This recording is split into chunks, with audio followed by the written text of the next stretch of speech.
Bismillahirrahmanirrahim. Assalamualaikum warahmatullahi wabarakatuh. Waalaikumsalam warahmatullahi wabarakatuh. Alhamdulillah, tepatnya hari ini saya Dina Arianti selaku CGP Angkatan 7 menyampaikan presentasi saya sebagai calon ibu penggerak. Dan terima kasih juga saya ucapkan kepada kepala sekolah Ibu Yulita yang sudah memberikan kesempatan kepada saya untuk mempresentasikan hasil kerja saya untuk budaya positif kali ini. Terus terima kasih juga saya ucapkan kepada teman-teman. Silakan nanti kasih masukan kepada saya, atau saya membagikan ilmu ini bukan menggurui teman-teman, tapi saya masih belajar. Semoga ilmu yang saya berikan nanti bermanfaat untuk kita. Terima kasih. Pada kesempatan ini saya akan menjelaskan tentang modul budaya positif. Adapun di dalam budaya positif ini nanti akan saya jelaskan teori motivasi, hukum, dan penghargaan. Itu perlu kita pelajari ya Ibu. Yang kedua saya akan menjelaskan tentang teori kelas. Yang ketiga saya akan menjelaskan tentang segitiga restitusi. Yang kelima, 5 posisi kontrol yang harus dimiliki seorang pendidik. Karena kita merupakan seorang pendidik. Sebelumnya saya menjelaskan ini, saya mau close dulu untuk saya tentang budaya modul 1.4 tentang budaya positif. Sebelum kita masukkan ke bagian ke bawahnya, saya ingin nanya dulu sama teman-teman.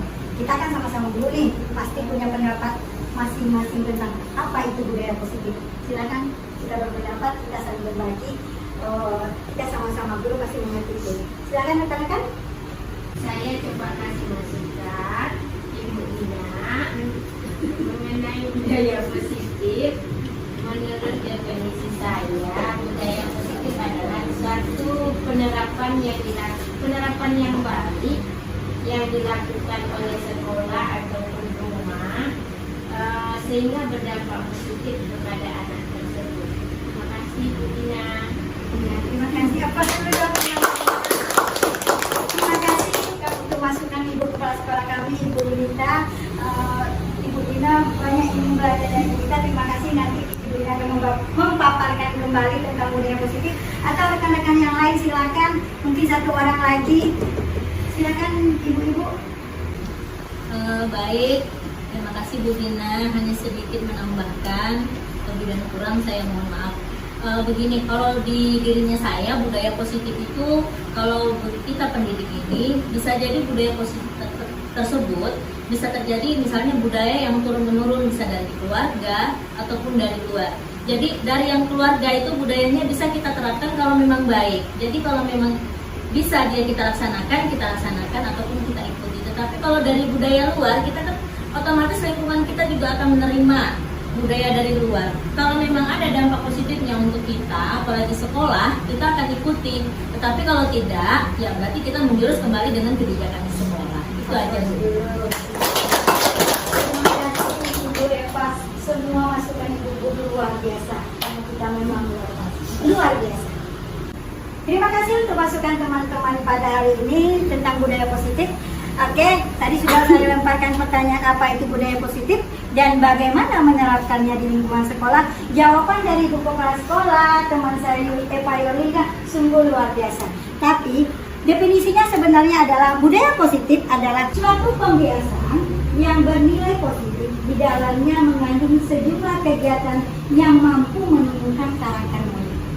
Budaya positif adalah pembiasaan.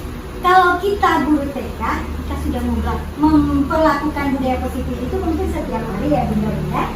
Tapi mungkin dengan kita memperlakukan budaya positif setiap hari, kita akan menumbuhkan karakter anak. Selanjutnya, Ibu Dina akan menjelaskan keyakinan kelas. Di sekolah kita, di Tunas Bangsa, kita sudah melakukan itu juga. Tapi sebelumnya Ibu Dina juga akan mempersetar apa itu keyakinan kelas, mengapa bukan aturan kelas. Biasanya kita kan zaman dahulu membuat apa tuh namanya Bu? Yang biasa kita lakukan tuh keyakinan. Tata tertib kelas. Sekarang kita karena kurikulum udah berubah, kita memasukkan yang namanya keyakinan kelas. Hampir sama dengan tata tertib sekolah, cuma apa perbedaannya? Di keyakinan kelas lebih abstrak daripada peraturan kelas dan lebih rinci serta lebih konkret. Yang kedua, keyakinan kelas berupa pernyataan dan universal. Yang ketiga, keyakinan kelas dibuat dalam bentuk positif. Kata-kata yang kita buat, yang kita masukkan kepada anak, kata-kata positif. Jangan melakukan, jangan mencoret dinding. Biasanya kita menggunakan kata jangan. Sekarang kita usahakan untuk tidak mengatakan kata jangan, karena itu juga akan mempengaruhi perkembangan anak. Itu bedanya mungkin, ya Ibu. Keyakinan kelas sebaiknya dibuat dan diterapkan dalam lingkungan kelas ataupun sekolah. Semua warga sekolah ikut aktif dalam pembuatan keyakinan kelas. Biasanya kita membuat keyakinan kelas atau aturan kelas itu kan khusus sekolah TK, tidak semua anak bisa mengomongkan, Bu. Tidak semua anak bisa menulis. Jadi siasat yang kita lakukan adalah kita rembukan dia sama-sama, kita dudukkan dia sama-sama, kita kasih yang berani berpendapat, kita tulis nanti, karena tidak semua anak TK bisa menulis. Itu sekedar masukan dulu aja, nanti kita coba kembangkan. Berikutnya, segitiga restitusi. Apa itu segitiga restitusi? Segitiga restitusi adalah suatu proses yang dijalankan oleh guru, orang tua, agar dapat menghasilkan murid yang mandiri dan bertanggung jawab. Kita di dalam segitiga restitusi menerapkan ada 3. Segitiga restitusi dikemukakan oleh Diana Deseni. Di situ kita ada yang namanya tindakan menstabilkan identitas.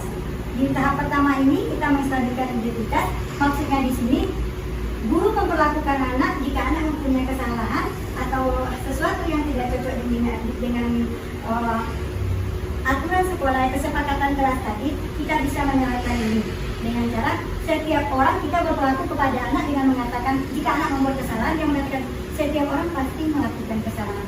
Jadi anak itu bukan dengan kemarahan, dengan emosi yang kita terapkan, tapi mengajak anak yang kata-kata yang lembut. Yang kedua, kamu bukan satu-satunya orang yang melakukan ini. Ini namanya tindakan menstabilkan identitas anak. Yang kita masuk ke tindakan kedua yaitu validasi tindakan. Di sini kata-kata yang sebagusnya kita ucapkan kepada anak, kamu tentu punya alasan mengapa melakukan ini. Yang kedua, adakah cara lebih efektif untuk mendapatkan yang kamu butuhkan? Itu tindakan yang namanya tindakan validasi.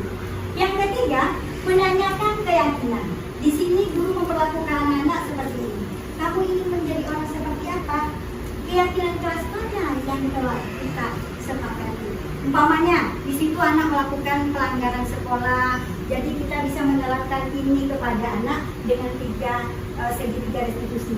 Yang pertama, tindakan yang kita lakukan yaitu menstabilkan identitas dengan kata-kata yang seperti Ibu jelaskan tadi. Yang kedua, menstabilkan tindakan. Yang ketiga, menanyakan keyakinan kelas, karena kita sudah membuat kesepakatan sebelum kejadian ini. 5 posisi kontrol seorang guru. Ini wajib dimiliki seorang guru.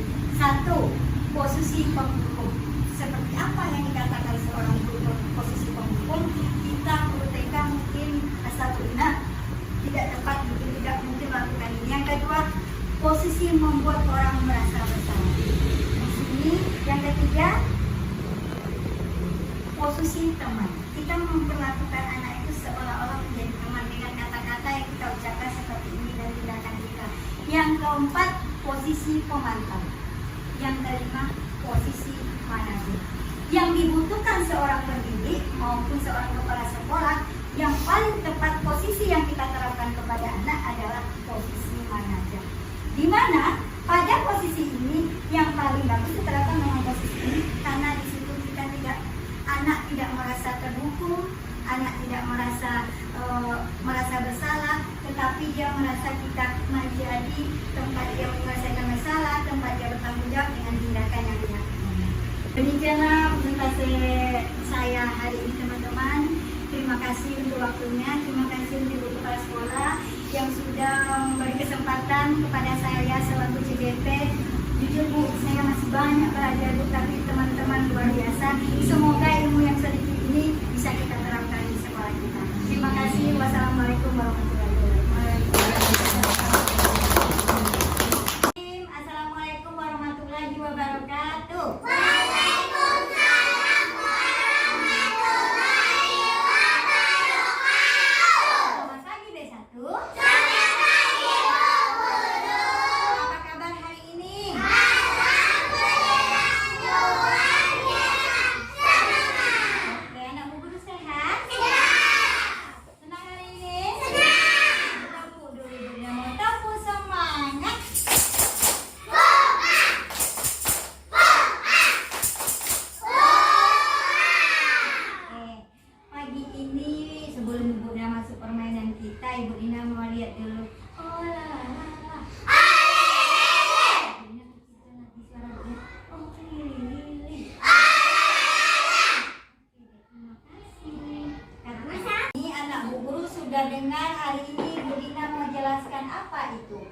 Yang pertama, Ibu Dina mau jelaskan. Hari ini kan udah semester 2 nih. Hari ini kita mulai membuat kesepakatan kelas yang baru. Kemarin kita udah punya tata tertib kelas. Sekarang kita ganti aja. Bagaimana teman-teman, setuju kalau kita ganti? Setuju. Setuju. Ini namanya kesepakatan kelas. Apa namanya? Kesepakatan kelas. Apa namanya Zapran Ganteng? Kesepakatan kelas. Apa kesepakatan kelas? Apa? Kesepakatan kelas. Siapa yang bisa kasih ide? Ide. Kesepakatan kelas itu sama dengan sesuatu yang kita buat sama-sama, yang disetujui oleh sama-sama untuk kebaikan kelas dan sekolah kita. Jadi makanya kita membuat kesepakatan ke. Setuju hari ini kita buat nih? Setuju. Nah, kalau sudah dibuat kesepakatan kesepakatan kelas itu harus kita apakan ya? Apakah kita harus buat aja, nanti kita udah baca-baca aja, apakah seperti itu? Tidak. Tidak. Kenapa tidak seperti itu, Cantik, Alipa? Soalnya gimana? Kita harus membuat kesepakatan kelas itu harus setuju dulu, nggak boleh nggak setuju dulu. Oke, bagus kata si Adam, luar biasa. Dan menjadi tepuk tangan dulu untuk Ada. Kata Ada, Bu, kesepakatan kelas itu harus disetujui sama teman-teman semua. Tidak boleh tidak disetujui sama teman semua. Nah, kalau sudah disetujui sama teman-teman, berarti kita harus menjalankannya juga secara bersama-sama. Ingat, kita punya kesepakatan kelas yang sudah kita buat. Wah, yang tujuannya tadi kata Bu Dina untuk kenyamanan kita di dalam sekolah kita.